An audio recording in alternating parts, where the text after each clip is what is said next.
നമ്മൾ തുപ്പാറില്ലേ? ഈ തുപ്പുന്ന തുപ്പലുകൾ മുഴുവനും നാളെ മുഖത്തുണ്ടാകും.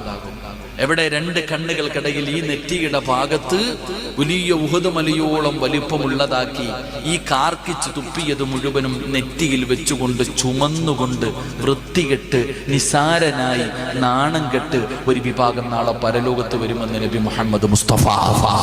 അല്ലാഹു നമ്മളെ കാക്കുമാറാകട്ടെ. അല്ലാഹ് നമ്മളെ കാക്കുമാറാകട്ടെ. അവനാരാ? അവനാരാ? അവനാരാ? എൻ്റെ പ്രിയപ്പെട്ട സഹോദരങ്ങളെ, നിങ്ങൾക്ക് ഷോക്കാവത്തില്ലെങ്കിൽ ഞാൻ പറഞ്ഞുതരാം.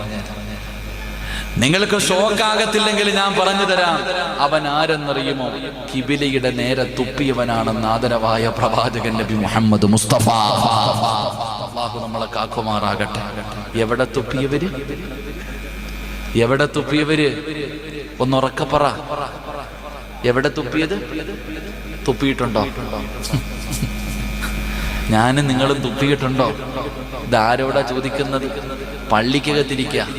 പള്ളിക്കകത്തിരിക്കുമ്പോ വെള്ളിയാഴ്ച എഴുന്നേറ്റങ്ങോട്ട് പോയിട്ട് ഇമാമു ജുമാഹിക്ക് പ്രസംഗിച്ചുകൊണ്ടിരിക്കുമ്പോ കുത്തുബോധിക്കൊണ്ടിരിക്കുമ്പോ എഴുന്നേറ്റ് നേരെ പോയിട്ട് ജനലിൽ കൂടെ ഒരൊറ്റ തുപ്പല. സുബ്ഹാനല്ലാഹ്. പിന്നെ ഇപ്പം തുപ്പലൊന്നും ഇല്ലപ്പ.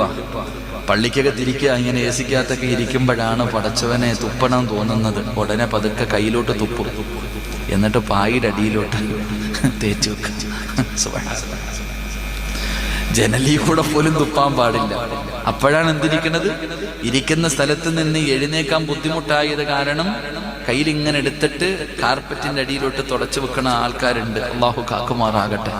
എൻ്റെ പ്രിയപ്പെട്ട സഹോദരങ്ങളെ, ഇതിന്റെ ഗൗരവം നമ്മൾ ഇന്നുവരെ ചിന്തിച്ചിട്ടുണ്ടോ? നമ്മളതിന്റെ ഗൗരവം നടന്നു പോണ വഴിയിൽ ഒരൊറ്റ സത്യത്തിൽ എങ്ങോട്ടാ തുപ്പേണ്ടത്? മുമ്പ് നമ്മളൊരാൾ നടഞ്ഞാനിപ്പോ ഇങ്ങനെ നിൽക്കുക. ഈ നിൽക്കുന്ന ഞാൻ വലതുഭാഗത്തേക്കാണോ, ഫ്രണ്ടിലോട്ടാണോ, ഇടതുഭാഗത്താണോ, അനി പുറകിലോട്ടാണോ, താഴോട്ടാണോ? എവിടെയാ തുപ്പണ്ടേ? എവിടെയാ തുപ്പേണ്ടത്? വെടികൊണ്ടതുപോലെ ഇരിക്കാതെ പറ. മദ്രസയെ പഠിച്ചിട്ടില്ലേ? എവിടെയാ തുപ്പേണ്ടത്? പറ, എവിടെയാ തുപ്പേണ്ടത്? ഇടത് സൈഡിൽ. എന്നിട്ട് ഇനി പറ, തുപ്പാറുണ്ടോ? ഇടത് വലത് എവിടെ നോക്കാനാ? ചിലതൊക്കെ കാറിൽ അങ്ങോട്ട് പോകുമ്പോഴത്തേക്ക് ഗ്ലാസ് അങ്ങോട്ട് താട്ട് ഒരൊറ്റ തുപ്പല പടച്ചവനെ ബൈക്കാരന്റെ തലയിൽ. ചിലതൊക്കെ ബസ്സിരുന്നോണ്ട് ഒരൊറ്റ തുപ്പല. ബാക്കിയിരിക്കുന്നവര് മുഴുവനും മുഖം തുടയ്ക്കാ. പടച്ചോനെ, ഈ മുറുക്കണ ആൾക്കാരുണ്ടല്ലോ, അല്ലാഹു കാക്കുമാറാകട്ടെ. അവന്റെയൊക്കെ അവസ്ഥ ഉണ്ടാവും. മുറുക്കാൻ എന്താ പറയാ അവിടെ? വെറ്റിലിട്ട് അങ്ങോട്ട് ചവച്ചരച്ചിട്ട് ദേഷ്യം തീർക്കണ പോലെ അങ്ങോട്ട് ചവച്ചരച്ചിട്ട് തിന്നണേ. ലഹരി വസ്തുവല്ലേ വാപ്പ അത്? അല്ലാഹു കാക്കുമാറാകട്ടെ. ലഹരിയല്ലേ? അതിനകത്ത് പാക്കുണ്ട്, പൊയ്ല എന്ന് പറയുന്ന സാധനം, കറുത്തൊരു സാധനം ഉണ്ട്, വെളുത്തിട്ടൊരു സാധനം ഉണ്ട്. ഇതെല്ലാം നല്ല സാധനങ്ങളല്ലേ? പണ്ട് കോളേജിൽ പഠിക്കുന്ന കാലത്ത് ക്രിക്കറ്റ് കളിക്കാൻ പോകും. അങ്ങനെ കളിക്കാൻ പോകുന്ന സമയത്ത് കുട്ടികളൊക്കെ മുറുക്കുന്നത് കണ്ടപ്പോ ബാക്കിയുള്ള സാധനങ്ങളൊക്കെ ഈ കറുത്തതും വെളുത്തതൊക്കെ ഉപയോഗിച്ചാൽ തലകറങ്ങി വീഴുമെന്ന് പേടിച്ചിട്ട് ഒരു പാക്കിന്റെ ഒരല്പവും വെറ്റിലയും കൂടെ വെച്ച് ഞാൻ ചവച്ച്. ഒരു 5 മിനിറ്റ് കഴിഞ്ഞപ്പോൾ ഞാൻ റബ്ബറും തോട്ടത്തിൽ കിടക്കുന്നുണ്ടായിരുന്നു. പിന്നെ പൊക്കിയെടുത്ത് തോട്ടി കൊണ്ടിട്ടിട്ട് എനിക്ക് ബോധം വന്നേ. അപ്പൊ അന്ന് ഞാൻ പഠിച്ചു, ആ പാക്കിന് പോലും അത്രയും ലഹരിയുണ്ട്. നിങ്ങൾ സ്ഥിരമായിട്ട് ചവയ്ക്കുന്നുണ്ട്, അതറിയാത്തത്. ഇനി പോയി ടെസ്റ്റ് ഒന്നും ചെയ്ത് നോക്കണ്ട. അല്ലാഹു കാക്കുമാറാകട്ടെ. ഞാൻ പറഞ്ഞു വന്നത്, എന്റെ സഹോദര, നിന്റെ ദീൻ പഠിപ്പിക്കുന്നത് ഇടതുഭാഗത്തേക്ക് തുപ്പണമെന്നാണ്.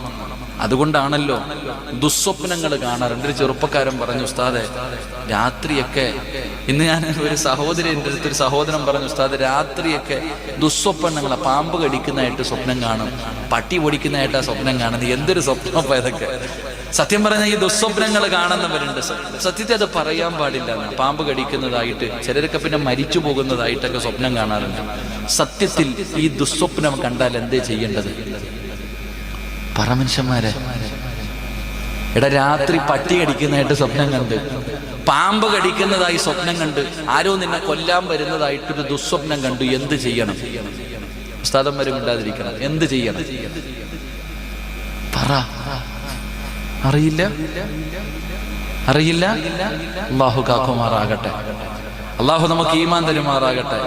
ഞാൻ ഈ അടുത്ത് ഇങ്ങനെ ഒരു ഹദീസ് വായിച്ചപ്പോ, പണ്ടുള്ള ഉമ്മാമാര് പറയാറുണ്ട്, ദുസ്വപ്നം കണ്ടു കഴിഞ്ഞാൽ, ദുസ്വപ്നം കണ്ട് എഴുന്നേറ്റ് കഴിഞ്ഞാൽ ഇടതു ഭാഗത്തേക്ക് 3 പ്രാവശ്യം ഇങ്ങനെ തുപ്പണം. സത്യം പറഞ്ഞാൽ ഞാൻ ചിന്തിച്ചിട്ടുണ്ട്, ഇതൊക്കെ വെറുതെ ആയിരിക്കും. കേട്ടിട്ടില്ലേ? ഒരാൾ ഉറക്കത്തിൽ നിന്ന് ദുസ്വപ്നം കണ്ട് ഞെട്ടി ഉണർന്നു കഴിഞ്ഞാൽ ഇടതു ഭാഗത്തേക്ക് 3 അഊദു ബില്ലാഹി മിനശ് ശൈത്താനിർ റജീം എന്ന് പറഞ്ഞിട്ട് 3 പ്രാവശ്യം തുപ്പണമെന്നാ ഇങ്ങനെ ഉമ്മമാര് പറയാറുണ്ട്. പക്ഷെ ഞാൻ ഈ അടുത്ത ആ ഒരു ഹദീസ് വായിച്ചു, 3 പ്രാവശ്യം അങ്ങനെ തുപ്പണമെന്ന്. അള്ളാഹു ഈമാൻ തരുമാറാകട്ടെ. എന്ത് ദുസ്വപ്നം കണ്ടു കഴിഞ്ഞാൽ എഴുന്നേറ്റിരുന്നിട്ട് അഊദു ബില്ലാഹി മിനശ് ശൈത്താനിർ റജീം 3 പ്രാവശ്യം തുപ്പണമെന്ന്. സത്യത്തിൽ അത് ആരോടും പറയുകയും ചെയ്യരുത്. അത് ആരോടും പറയില്ല. കാരണം ദുസ്വപ്നങ്ങൾ ശൈത്താന്റെ ഭാഗത്ത് നിന്ന്. വെറുതെ എന്തിനാ പറഞ്ഞുകൊണ്ട് നടക്കണം. അള്ളാഹു ഈമാൻ തരുമാറാകട്ടെ. നല്ല സ്വപ്നങ്ങൾ കാണാൻ അള്ളാഹു ഭാഗ്യം തരുമാറാകട്ടെ. അപ്പൊ എന്ത് ചെയ്യണം? ഉറക്കത്തിൽ നിന്ന് ചാടി എഴുന്നേറ്റ് ഇന്ന് രാത്രി അതൊക്കെ കഴിഞ്ഞ് വീട്ടിൽ പോയി കിടന്നു. പടച്ചവനെ പട്ടി കടിക്കുന്നതായിട്ട് സ്വപ്നം കണ്ടു. ചാടി അങ്ങോട്ട് എഴുന്നേറ്റിട്ട് ഇടത് ഭാഗത്ത് ഭാര്യ കിടപ്പുണ്ട്. 3 തുപ്പൽ അവളുടെ മുഖത്തേക്ക്. തുപ്പണമെന്ന് പറഞ്ഞാൽ വല്ലാത്ത തുപ്പൽ വേണം. കിട്ടിയിരിക്കണ അവസരം ഒരൊറ്റ തുപ്പും. പെണ്ണുമ്പിള്ള എഴുന്നേറ്റ് നിങ്ങളുടെ ഒരൊറ്റ ചവിട്ട് താഴെ വീഴും. അങ്ങനെ തുപ്പണമെന്നല്ല. തുപ്പലെന്ന് പറഞ്ഞാൽ അങ്ങനെ അങ്ങ് തുപ്പണമെന്നല്ല. അപ്പൊ ഞാൻ പറഞ്ഞു വന്നത്, എൻ്റെ പ്രിയപ്പെട്ട സഹോദരങ്ങളെ, ഒരിക്കലും കിബിലയുടെ നേരെ തുപ്പാൻ പാടില്ല. അള്ളാഹു നമുക്ക് പുറത്തിരുമാറാകട്ടെ. ചിരിക്കാൻ പറഞ്ഞതല്ല, അത് വളരെ ഗൗരവം. എന്നാൽ നമ്മളത് ഗൗരവമായി കാണാറില്ല. അത് വളരെ നിസ്സാരമായിട്ട് നമ്മൾ തള്ളിക്കളയും.